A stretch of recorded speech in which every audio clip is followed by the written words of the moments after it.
Olá pessoal, tudo bem com vocês? Eu espero que vocês tenham tido um feriado na presença de Deus com a família de vocês. Antes de nós começarmos a aula de hoje, eu vou lembrar que as atividades devem ser enviadas todas as sextas-feiras, até as sextas-feiras. Esse vídeo vai ser colocado na segunda-feira de manhã e eles vão ser colocados para vocês e vocês vão assistir e as atividades também vão estar no final. As atividades devem ser enviadas pelo e-mail, tá? CSV Educação sem o tio e sem o cedilha, @gmail.com.br. Se não der, eu vou aceitar pelo WhatsApp, tá? Mas, preferencialmente, eu peço que vocês me enviem pelo e-mail, tá certo? Nós vamos falar hoje de variações linguísticas, tá? Eu vou diminuir a nossa telinha aqui e vamos tratar de variação linguística. E o que vem a ser variação linguística?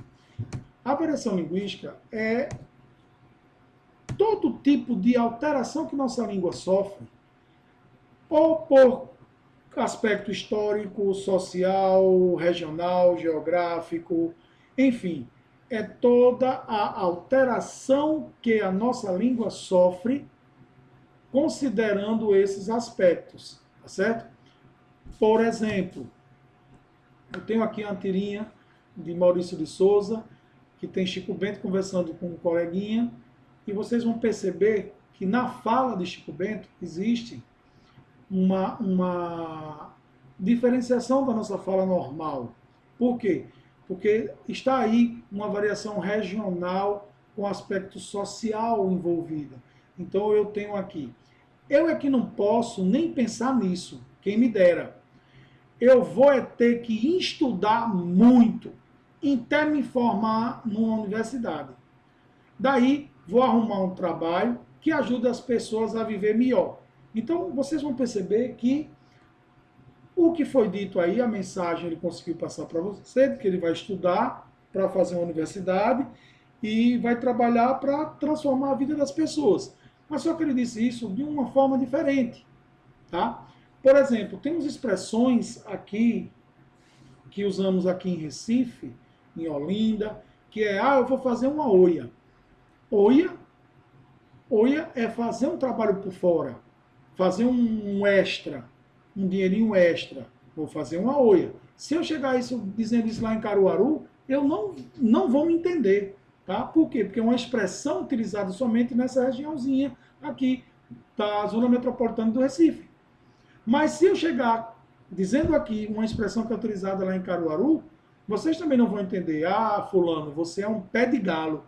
Pé de galo significa pessoa chata, insuportável, tá? Então, essa expressão pé de galo é comum do pessoal que mora em Caruaru, tá certo? Então, vamos lá para os tipos de variação linguística. Temos a variação linguística geográfica ou diatópica. A geográfica, ela está relacionada a uma determinada região. Também pode ser chamada de regionalismo, tá? Eu peguei aqui alguns exemplos do português falado no Brasil e do português falado em Portugal. No Brasil, nós temos a palavra celular, que em Portugal é telemóvel, mas é o mesmo objeto. Temos aqui a palavra ônibus. Lá é eu vou tomar um autocarro. Aqui eu vou tomar um ônibus, eu vou pegar um ônibus. Aqui, lá, é um autocarro, ônibus, autocarro. E trem, lá se chama comboio. Por que comboio? Comboio, para nós aqui, é aquela coisa que dá a ideia de um atrás do outro, né? Os caminhões, por exemplo, um atrás do outro, em comboio. Lá é o trem que é um comboio, ok? Então, isso é variação geográfica ou diatópica. Vamos para o segundo tipo de variação. Nós temos a variação histórica ou diacrônica. E a histórica, ela vê o quê? A língua, ela é viva, gente. Não achem que a língua ela é presa, amarrada, tá? A língua, ela é viva. E a língua viva, ela sofre mudanças. Por exemplo, o oxe que o pernambucano gosta de falar. Ele veio da expressão ogente, que com o passar do tempo se transformou oxente. e que agora é o hoje, tá? Nós temos também a palavra vossa mercê, que se transformou em vós me ser, que se transformou em vossum ser, para ser você, e agora a gente escreve até VC, tá? Então essas variações, elas vão, as palavras elas vão mudando, tá? Com o passar do tempo, certo? Elas vão se adaptando à condição histórica que nós vivemos. Dentro dessa questão, nós temos alguns estrangeirismos que a nossa língua ela recebe. São chamados de neologismos ou estrangeirismos. Os neologismos, eles são o quê? Palavras que têm origem em línguas que não são a portuguesa, tá? Então, por exemplo, nós temos a palavra estresse, nós temos a palavra bullying, que ambas vieram de expressões americanas, tá? Mas que elas, em português, nós não tínhamos uma palavra, por exemplo, que traduzisse ao pé da letra a palavra estresse. Estresse é um cansaço, mas não é só um cansaço físico, é um cansaço mental por um esforço repetitivo de algo que você vem fazendo, tá? Ou bullying não é só uma violência, mas é uma violência intermitente em que há violência contra a parte psicológica da pessoa, violência contra a própria pessoa, violência usando características físicas, tá? Se desfazendo do indivíduo, diminuindo. Então, não existe em português uma só palavra que traduza isso. Então, o bullying foi trazido para esse fim. Tá? Temos uma tirinha aqui que fala dessa questão da variação histórica. Veja que belos movimentos elípticos fazem essas ondas, meu caro amigo. Pegá-las-emos nesse instante ou mais tardiamente. Essa tirinha de Roberto Kroll, ela mostra o seguinte: movimentos elípticos são movimentos que a onda faz de cima para baixo, e pegá-las-emos, que é uma expressão que não se usa mais. Tá? Então, se você for utilizar isso hoje, as pessoas, a maioria delas, não vai entender. Ok? Vamos para a terceira variação linguística. A variação social ou diastrática. E ela acontece em um círculo, tá?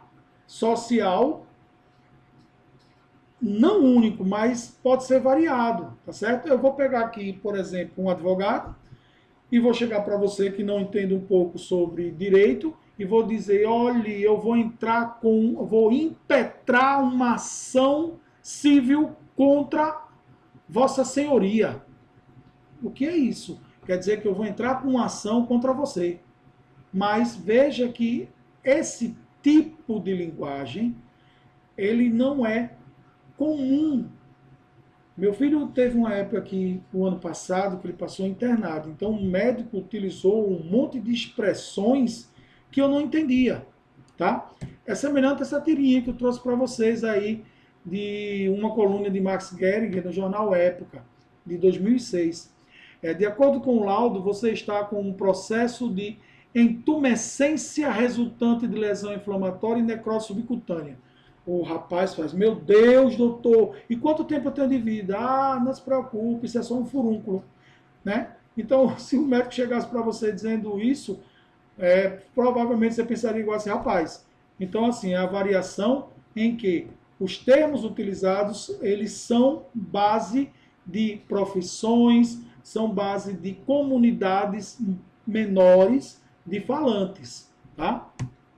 Nós temos aqui a quarta variação, que é a variação situacional ou diafásica. São as famosas gírias que nós utilizamos, tá? De acordo com o contexto, a gente pode utilizar em situação formal e informal. Agora, nas situações formais, claro que você vai usar um português um pouco mais rebuscado, usando a norma culta. Boa noite, podem entrar, sentem-se. Alguém quer água? Logo serviremos o bolo. Veja que existe uma diferença. Bora, gente, entra aí, vão sentando. Se quiser água, tá ali. o bolo já já, cada um come o seu, tá? Então, eu coloquei também uma tirinha aqui, que é, pode parar de caô, tô muito bolada hoje. Lembra daquela parada? Já é, meu irmão. Então, isso são expressões que se usam em situações. Claro que quando você estiver numa entrevista de emprego, por exemplo, você não vai usar essa quantidade de palavras de gíria, você vai usar uma linguagem mais formal. E para isso eu coloquei aqui para vocês o que é linguagem formal e informal.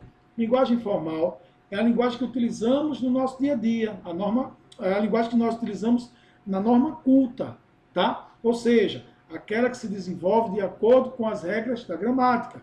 Vamos usar uma linguagem mais fina, uma coisa que mostre que nós conhecemos a nossa língua, tá? E a linguagem informal é aquela que a gente utiliza no nosso dia a dia, quando a gente fala com pessoas próximas, sem tanta preocupação com a gramática. Vale a comunicação, tá?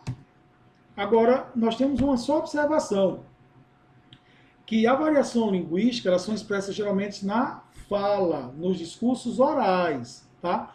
Quando a gente produz um texto escrito, se pede que se use a regra gramatical, que se use a norma culta da língua, tá? Então, quando você se escreve, nós estamos falando em português, vamos usar a norma culta da língua portuguesa, tá? Bem, gente, encerramos aqui a nossa aula. Eu espero que vocês tenham gostado, tá? Tenham uma semana abençoada na presença de Deus com suas famílias. As atividades estou esperando até sexta-feira. Se possível, as pessoas que não entregaram, essa será a última oportunidade de até sexta-feira me mandar todas as atividades, tá? E não me adianta pedir, professor, mande aí o que está faltando. Não, você tem que saber o que você mandou, tem que ter a responsabilidade de pesquisar lá no grupo da turma, ver o que é que está faltando você fazer e fazer e me entregar até sexta-feira. Do contrário, você vai ter todas as faltas e não vai ter nota, tá? Eu espero que vocês tenham gostado. Fiquem com Deus, aproveitem bem, continuem se cuidando. Eu não vejo a hora da gente estar olho a olho na sala de aula, tá? Fiquem com Deus, aproveitem a semana com suas famílias e cuidem dos seus parentes, cuidem da sua família, continuem usando álcool nas mãos, álcool 70, máscara, tá? Se conscientize que esse vírus medonho está matando muita gente. Um abraço e até a próxima, se Deus quiser.